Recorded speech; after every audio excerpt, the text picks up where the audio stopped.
ఉం? అందరికీ నమస్కారం. ఓం నమో వెంకటేశాయ. మరి నిన్నటి నుంచి మరి ఎప్పుడైతే మొన్న సాయంత్రం గౌరవనీయులైన ముఖ్యమంత్రి చంద్రబాబు నాయుడు గారు ఆవు నెయ్యిలో లడ్డూ తయారీకి వాడే ఆవు నెయ్యిలో మరి పందికి సంబంధించిన కొవ్వు, అలాగే యానిమల్ మటన్ టాలో అంటారు, ఆ కొవ్వు పదార్థం మరి ఇవన్నీ మరి కలిసినాయి అని చెప్పి మరి ల్యాబొరేటరీ టెస్టుల్లో నిరూపితమై మరి ఒకళ్ళు ఇద్దరు కాంట్రాక్టర్లని బ్లాక్ లిస్ట్ కూడా చేశారని చెప్పి మరి తెలిసిన తర్వాత భక్తుల మనోభావాలు చాలా చాలా దారుణంగా దెబ్బతిన్నమాట వాస్తవం. నిన్న సాయంత్రం కూడా ఛానల్స్ అన్నీ కూడా ఎక్సెప్ట్ కొన్ని బ్లూ ఛానల్స్ తప్ప మరి మెజారిటీ ఛానల్స్ అన్నీ కూడా ఇదే విషయాన్ని టేకప్ చేసినాయి. ఇక్కడ కల్తీ అన్నది నిజం, అందులో ఎటువంటి అనుమానం లేదు. ఈఓ గారు కూడా స్టేట్మెంట్ ఇచ్చారు. 350 రూపాయలకో 370కో నెయ్యి ఇచ్చేస్తానంటే నెయ్యి ఎవడిస్తాడు? ఆవు నెయ్య. మామూలుగా నెయ్యిలో కూడా మరి గేదె నెయ్యి కన్నా ఆవు నెయ్యి కాస్ట్లీ కదా. పాలు కొంచెం రిటైల్లో మారుతూ ఉంటుంది, బట్ హోల్సేల్లో టన్నుల లెక్కన కొన్నప్పుడు 500 రూపాయలకి అలా కొంటున్నారు. ఇది 320. మరి 320 కొన్నామని చెప్పి ఏదో రివర్స్ టెండర్లో అంత సేవ్ చేసాం ఇంత సేవ్ చేసామని చెప్పి మాట్లాడటం కోసం మరి అదైతే 100 రూపాయలు కూడా ఉండదు. అదంతా సబ్బుల తయారీలో వాడతారు ఈ పదార్థాన్ని, ఈ పర్టికులర్ కొవ్వు పదార్థాన్ని. బాగా నొరగొస్తుందని చెప్పి కొంచెం కాస్ట్లీ సబ్బుల్లో ఈ లార్డ్ అనగా పంది కొవ్వు, మటన్ టాలో అంటే ఓకే, అది పశువుది కావచ్చు, అంటే మేక, గొర్రె, గొడ్డు, ఇటువంటి దాని కొవ్వు మటన్ టాలో అంటారు. మరి దాని సపోనిఫికేషన్ వాల్యూస్, అది సింపుల్ టెస్ట్. అది మరి ఆ ల్యాబొరేటరీకి 60-70 లక్షలు ఖర్చు అవుతుంది. మరి గత ప్రభుత్వాలు ఎప్పటి నుంచో మరి కొన్ని వేల టన్నులు అనాలా, కనీసం వేల అనాలా, సుమారు 1,00,000 టన్ను అనాలా, దగ్గర లక్ష టన్ను కొనుగోలు చేసేటప్పుడు మరి మామూలుగానే మరి పాలు కల్తీ, నెయ్యి కల్తీ, ఈ కల్తీ యుగంలో మరి నెయ్యిలో కల్తీ ఉందా లేదా అన్నది ఆఫ్టర్ ఆల్ పెద్ద ఖర్చు కూడా కాదు.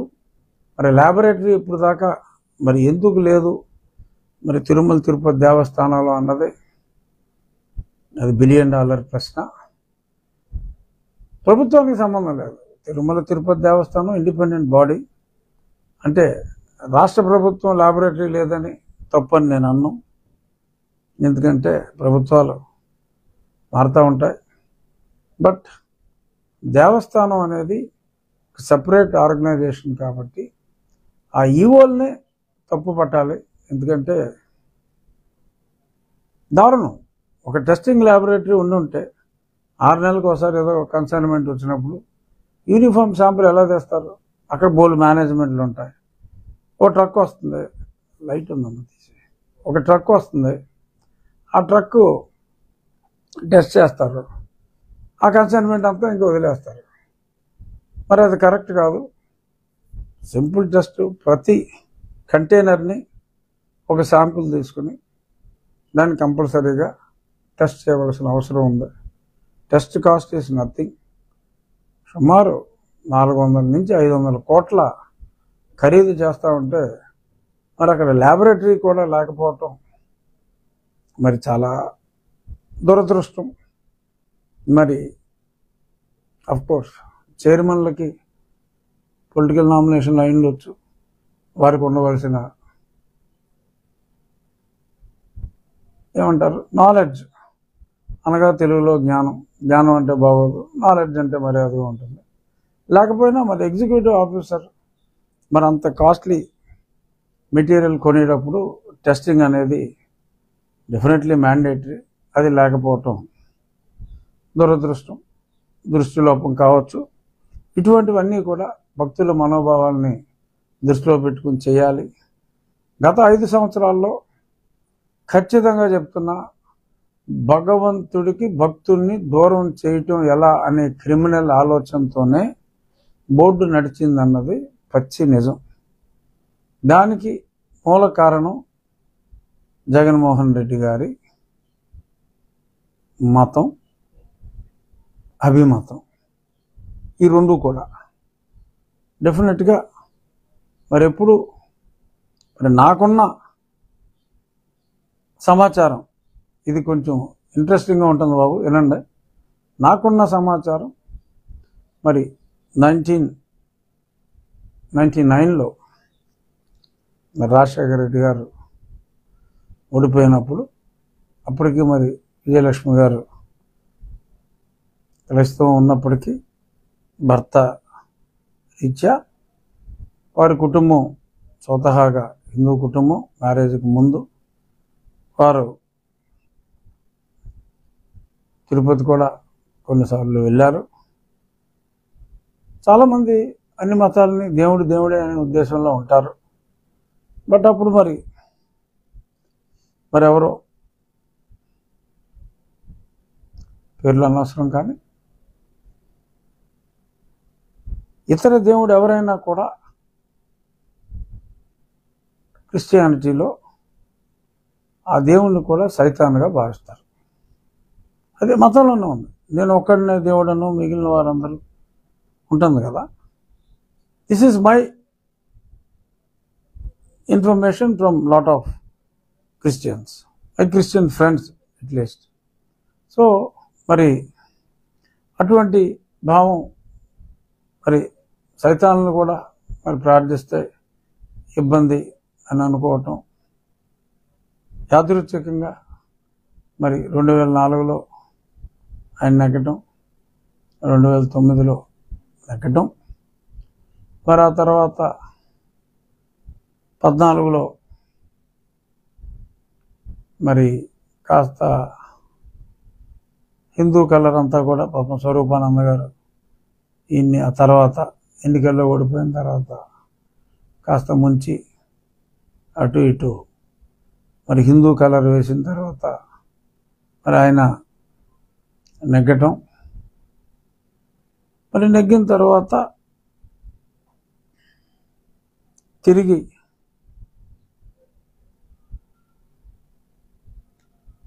కొన్నిసార్లు గుడికి వెళ్ళటం, ఇటువంటివి జరిగినాయి కదా. ఆ తర్వాత శ్రీమతి భారతి గారు వెళ్ళకపోయినా మరి 24లో మరి దారుణంగా ఓడిపోవటం కూడా ఆ పూజా ఫలితం అని అనుకున్నట్టుగా, అంటే it may sound illogical, but కొన్ని ఫ్యాక్ట్స్ ఇల్లాజికల్గానే ఉంటాయి. మరి ఆ పూజా ఫలితంగా కొంచెం పూజా నటన అనుకోవచ్చు, ఏదైనా అనుకోవచ్చు, ఆ ఫలితంగా మరి ఆయన తిరిగి ఓడిపోయినట్టు కొందరు వారి కుటుంబంలో ఫీల్ అవుతున్నారు. ఏదేమైనా భగవంతుడికి భక్తుల్ని దూరం చేయటంలో కొంతవరకు, ఫర్ ఎగ్జాంపుల్ తిరుపతిలో వాటర్ బాటిల్ 60 రూపాయలు, వాళ్ళు అమ్మిందే కొనాలి, అదంతా వైఎస్ఆర్ బ్యాచ్. మరి ఇప్పుడు మార్చారో లేదో, ఇంకా అదే కంటిన్యూ అవుతుందేమో నాకు తెలియదు. కొండ కింద బిస్లరీ వాటర్ 20 రూపాయలు అయితే, అంటే అక్కడ ప్లాస్టిక్కి నిషేధించామని అంటారు. ఆ సీసా 60 రూపాయలకే సీసా నీళ్ళు, మంచినీళ్ళు ఎందుకు అమ్మాలి? సీసా ఖరీదు 10 రూపాయలే, నీటి ఖరీదు ఇంకో 15 రూపాయలు వేసుకున్నా 25 రూపాయలకి సీసాలో అమ్మవచ్చు. కానీ అంత కమిషన్ వ్యాపారం. అక్కడ 60 రూపాయలకి మంచినీళ్ళు. టిఫిన్ చేస్తే మరి క్యాంటీన్ రెంట్లు విపరీతంగా పెంచేశారు. లీజ్ రెంట్లు 200 రూపాయలు దోచేస్తున్నారు.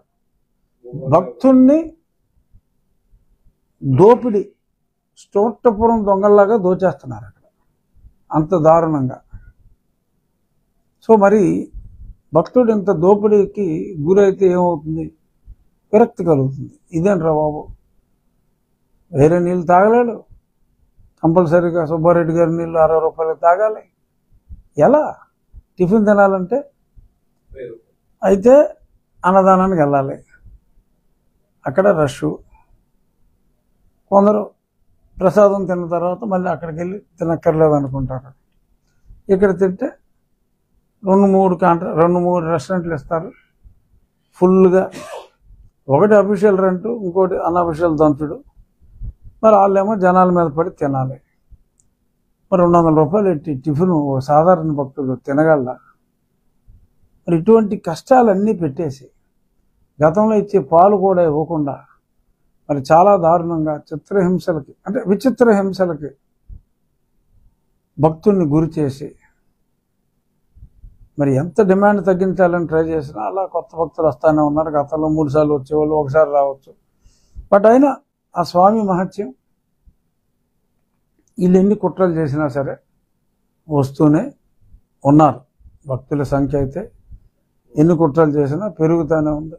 ఇప్పుడు ఎవరో డొనేషన్ ఇచ్చారు, ప్రతి బిల్డింగ్ ఎవరో ఇస్తే కట్టారు. ఈ అద్దెందుకు పెంచాలని నా తెలివి అడుగుతాను. జెరూసలం వెళ్తే రాయితీ ఇస్తావా? మక్కా వెళ్తే రాయితీ ఇస్తావా?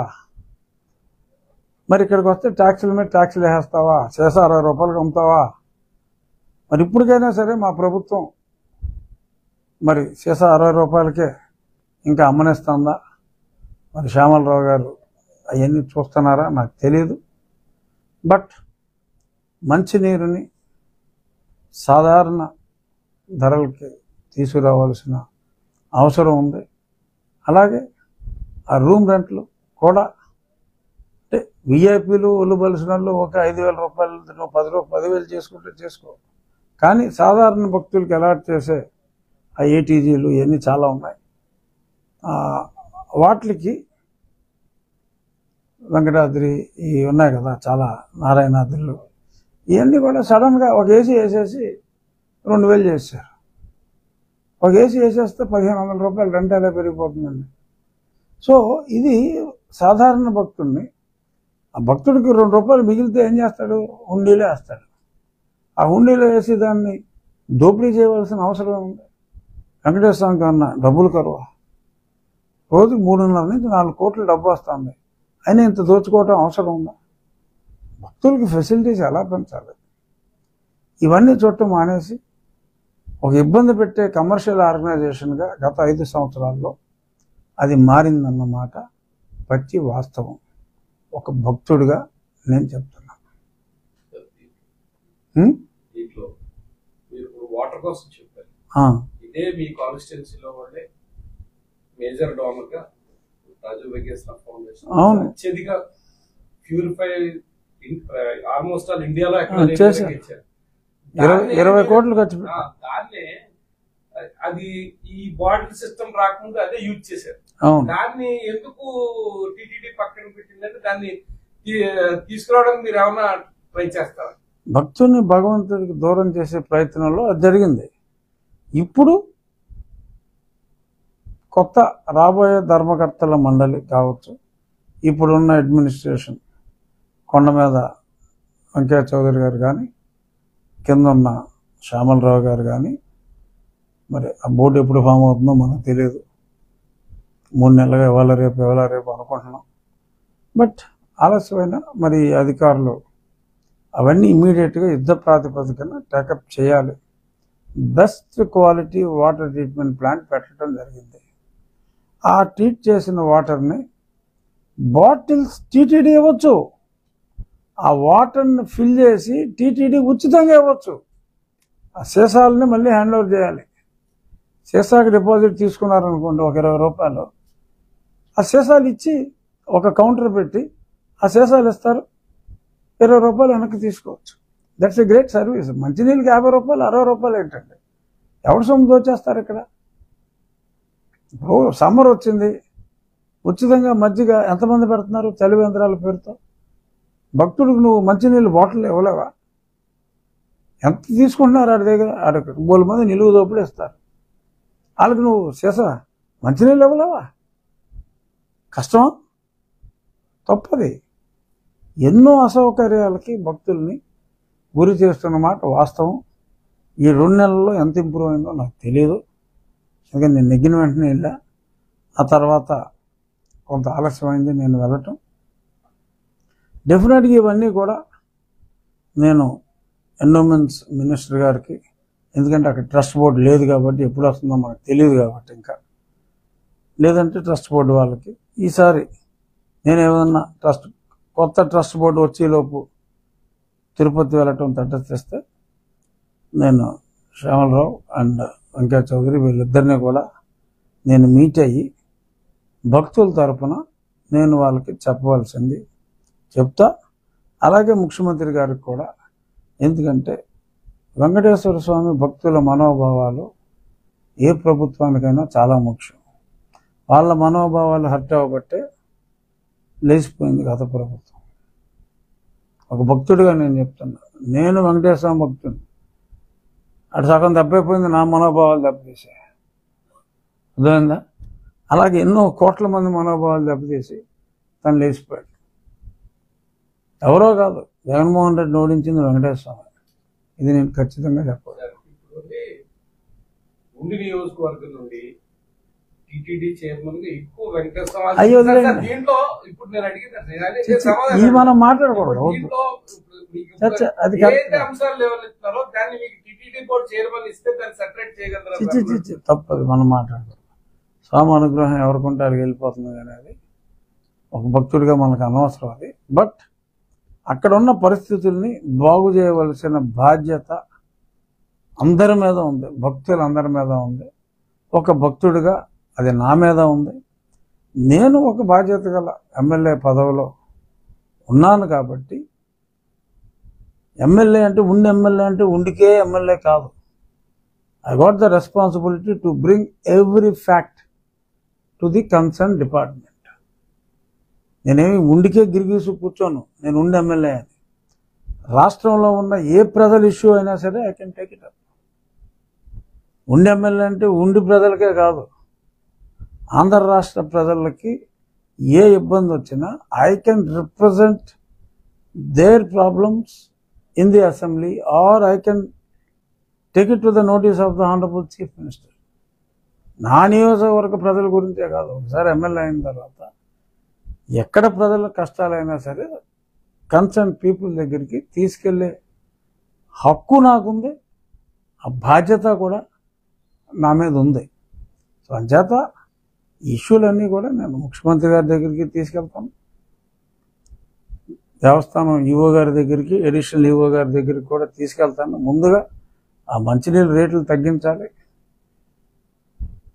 రూమ్ రెంట్లు కనీసం రెగ్యులరైజ్ చేయాలి. బీదవారికి ఒక రకంగా 3 మంది సత్రాలు కట్టి ఫ్రీగా వేస్తే వీళ్ళకి ఏంటండి నొప్పి? దానికో డబ్బులు తీసేసుకోవాలా? అక్కర్లేదు కదా. ఏదైనా ఒక బిల్డింగ్ కట్టారా టీటీడీ వాళ్ళు? అన్ని డోనర్సే కదా. మళ్ళీ ఆ సైట్ అలాట్ చేయడానికి కూడా కోటాను కోట్లు తీసుకుంటున్నారు కదా. ఒక 5 స్టార్ హోటల్ 100 కోట్లు పెట్టి ఎకరం కొని ఛార్జ్ చేసే రేట్లు ఛార్జ్ చేస్తున్నారు అక్కడ.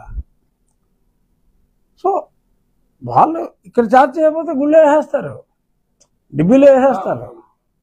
సో అంచేత ఆ డబ్బులు ఎక్కడికి పోవు, స్వామి డబ్బులు స్వామికి వెళ్తాయి. మనోభావాలు దెబ్బతీస్తూ పిక్కోవాల్సిన అవసరం లేదు. ఆనందంగా ఇచ్చి వాళ్ళ దగ్గర లాక్కున్నప్పుడు అలా హర్ట్ అవుతారు, అదర్వైజ్ డిబ్బీలు వేసి వెళ్ళిపోతారు. ఈలోపు వీళ్ళు గోకేస్తున్నారు అటు ఇటు. ఎందుకు డిబ్బీలు వేస్తే దేవుడికి వస్తుంది, 50 రూపాయలకి నీళ్ళు అమ్ముకుంటే ఇంకెవరికి వెళ్తుంది అలాగా. సో అక్కడ దోపిడీ జరుగుతున్నమాట వాస్తవం.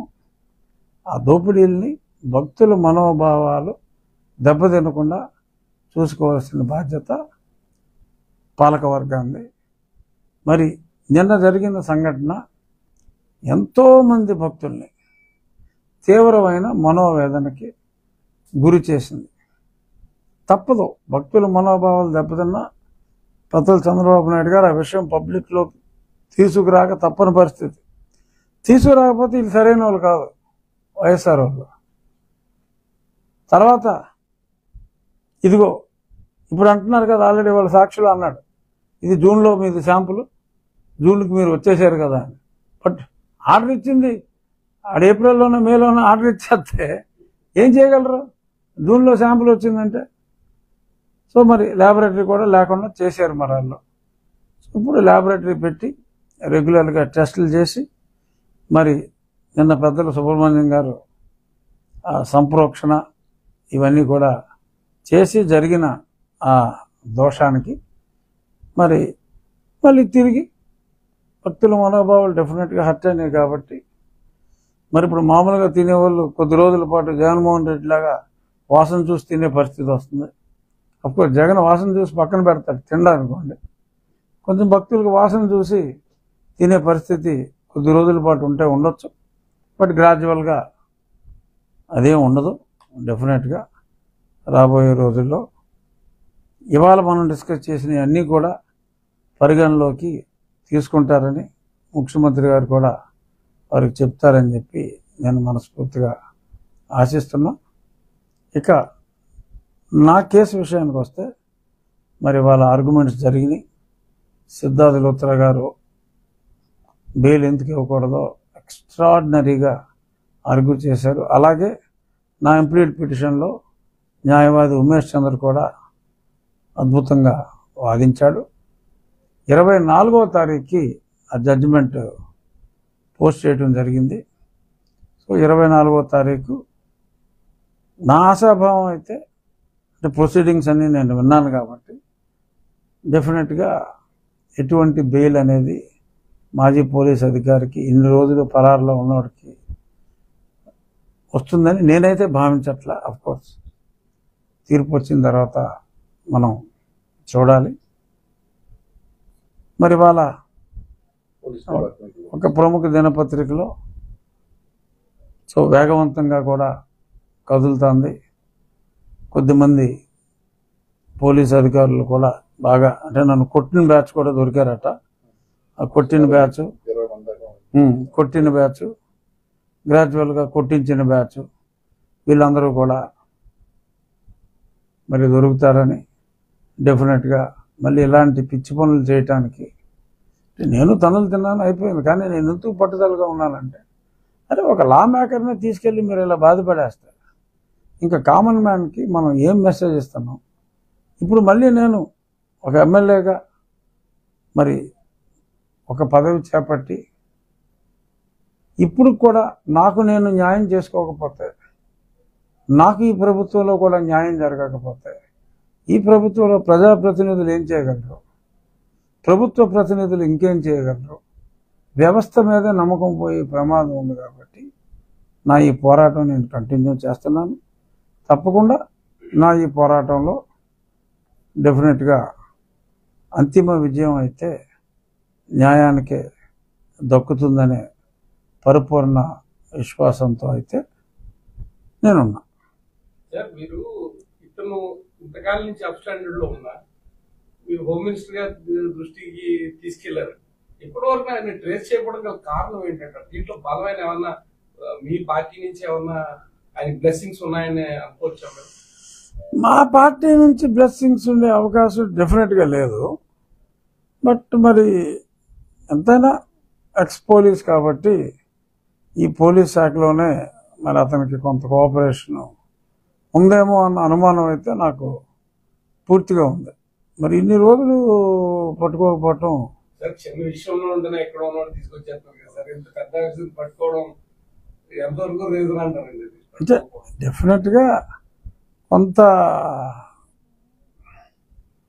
అయోమయానికి గురి చేసింది, అందులో ఎటువంటి సందేహం లేదు. ఇంకోటి కమింగ్ బ్యాక్ టు ఇందాకటి ఇష్యూ, జగన్మోహన్ రెడ్డి గారికి ఎవరైనా బొట్టు పెట్టుకుంటే కూడా ఇష్టం ఉండదు. నాకు తెలుసు ఒకళ్ళిద్దరిని బొట్టు పెట్టుకుని వెళ్తే చిరాకు పడ్డాడు ఆయన గతంలో. ఒకసారి నేను చెప్పాను రచ్చబండలో కూడా, పేర్లు ఇంటి పేరులో రెడ్డి, ఒంటి పేరులో రెడ్డి ఉన్న ఓ రెడ్డి గారిని అంత బొట్లు పెట్టి రామాకని చెప్పి తను చిరాకు పడతాం, ఇవన్నీ కూడా ఉన్నాయి. బట్ పాలకుడికి ఇవన్నీ కరెక్ట్ కాదు. మన సెక్యులర్ కంట్రీలో అన్ని మతాలని కూడా గౌరవించవలసిన బాధ్యత ఉంది. తన మతాన్ని తను ప్రేమించుకోవచ్చు. నేను హిందూ మతాన్ని ప్రేమించినట్టు, హిందూ గాడ్స్ని నేను ప్రేమించినట్టు. బట్ నేను జీసస్ని ద్వేషించను. మిషనరీ స్కూల్స్లో చదువుకున్నా, ఎక్కడ వాటికన్లో చర్చికి వెళ్ళినప్పుడు ఇలా అనుకుంటాం. అందరూ ఎలా అనుకుంటారో అలాగే అనుకుంటాం.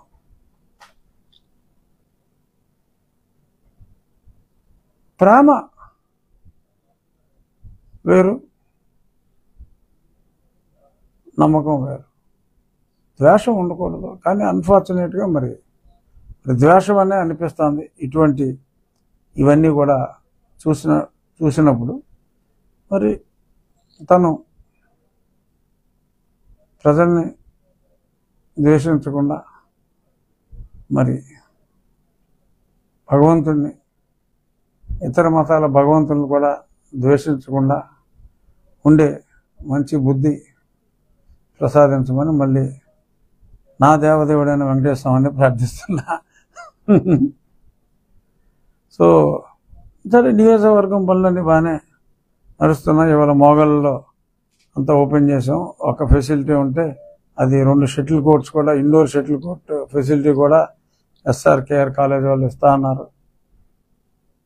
పెదమేరంలో 3 ఎకరాల 72 సెంట్లు అన్యాక్రాంతమైన భూమిని మళ్ళీ తిరిగి స్వాధీనం చేసుకుంటున్నాం. అక్కడ NTR కళాక్షేత్రం పేరుతో లలిత కళా తోరణంలాగా ఒక అద్భుతమైన open air theatre with good facilities, with very good sound system అంతా కూడా దానికి ఆ ప్రాపర్టీకే ఉండేలాగా మంచి అవుట్డోర్ సిస్టంతో ప్రవచనాలకే కావచ్చు, నాటకాలకే కావచ్చు, సంగీత విభావాలకే కావచ్చు, పెళ్ళిళ్ళకు కూడా కావచ్చు, ఈవినింగ్స్. సో అలా భీమవరం ఉండిలాగా అది కూడా త్వరలో కార్యరూపం దాలుస్తుంది. అలాగే ఆకివీడు ఒక 100 మున్సిపాలిటీల్లో ఒక ప్రపోజల్ పెట్టారు నారాయణ గారు, మంచి పార్క్ డెవలప్ చేయడానికి సుమారు ఒక 2 కోట్ల రూపాయల ఖర్చుతో ఆకివీడికి కూడా ఒక మంచి పార్క్. అక్కడ ఇంతకుముందు ఉన్న డంపింగ్ యార్డ్ని క్లీన్ చేస్తున్నా, ఆ డంపింగ్ యార్డ్ ప్లేస్లో ఒక మంచి పార్క్, బ్యూటిఫుల్ పార్క్ అందరూ నడిచేలాగా. అలాగే దొరగారి చెరువు దగ్గర కూడా కాంట్రాక్టర్ అంతా అయిపోయింది. మ్యాక్సిమం నేను చెప్తున్నా 45 రోజుల్లో దొరగారి చెరువు చుట్టూ అద్భుతమైన వాకింగ్ ట్రాక్ నారాయణ గారు అది శాంక్షన్ తీసుకొస్తా. అక్కడ పూర్వం మున్సిపల్ డంపింగ్ యార్డ్ స్థానంలో అంత క్లీన్ చేస్తున్నా, 1 వీక్లో అయిపోతుంది. ఒక అద్భుతమైన పార్క్ ఆకివీడులో. అలా ఎక్కడ కుదిరితే అక్కడ స్కూల్లో కూడా ఒక వాకింగ్ ట్రాక్, పెద్ద ప్రెమిసెస్ ఉన్న దగ్గర ఇప్పుడు ఉండ్లో that will be a good walking facility అవుతుంది. రాబోయే రోజుల్లో ఆ ఊరు వాళ్ళు ఉదయం వాక్ చేసుకుంటానికి కూడా 6 ఎకరాల గ్రౌండ్ ఉంది. సో అలా ఎక్కడ వీలైతే అక్కడ. ఇవాళ మార్నింగ్ కలెక్టర్ గారితో ఆ పాములపర్రు ఉండి నుంచి పాములపర్రు రోడ్లో మీరు వెళ్ళి చూస్తే తెలుస్తుంది మీకు ఎంత బ్యూటిఫుల్గా తయారైంది. ఆ మురుగు అంతా పోయి అంతా ఆల్ అలాంగ్ రెడ్ సాయిల్ వేసి ఇవాళ ఒక 10 మొక్కలు పాతడం జరిగింది. అప్ టిల్ ఎక్కడైతే టర్న్ తీసుకుని పొలాల్లోకి వెళ్ళేదాకా ఆల్మోస్ట్ 1 కిలోమీటర్ లెంగ్త్ రోడ్డు మీద మంచి నేరేడు చెట్లు ఇవన్నీ కూడా వేయటం జరుగుతుంది. ఒకసారి ఆక్రమణలను తొలగించిన తర్వాత చక్కటి గ్రీన్ బెల్ట్ అక్కడ డెవలప్ చేసి అవసరమైతే ఫెన్స్ కూడా వేసేసి మళ్ళీ ఎటువంటి ఆక్రమణలు లేకుండా అద్భుతంగా తయారు చేసే దిశగా ప్రతిరోజు ఎక్కడో దగ్గర ఏదో పని చేస్తూ ముందుకెళ్తున్నాం. జనవరిలో సంక్రాంతికి మళ్ళీ కోడిపందాలకి రాష్ట్రం అంతా ప్రపంచం నుంచి ఇక్కడికి వచ్చినప్పుడు ఈ ప్రాంతం చూస్తే ఇదేంట్రా ఇంతలో ఇంత మార్పా అని ముక్కును వేలేసుకునేలాగా చేస్తానని మీడియాకి, నా నియోజకవర్గ ప్రజలకి మాటిస్తున్నాను. ఇంకన్నా ప్రశ్నలున్నా? ఏలూరుపాడులో ప్రోగ్రాం ఉంది, అది వెళ్ళిపోతాను. ఏది చెప్తాను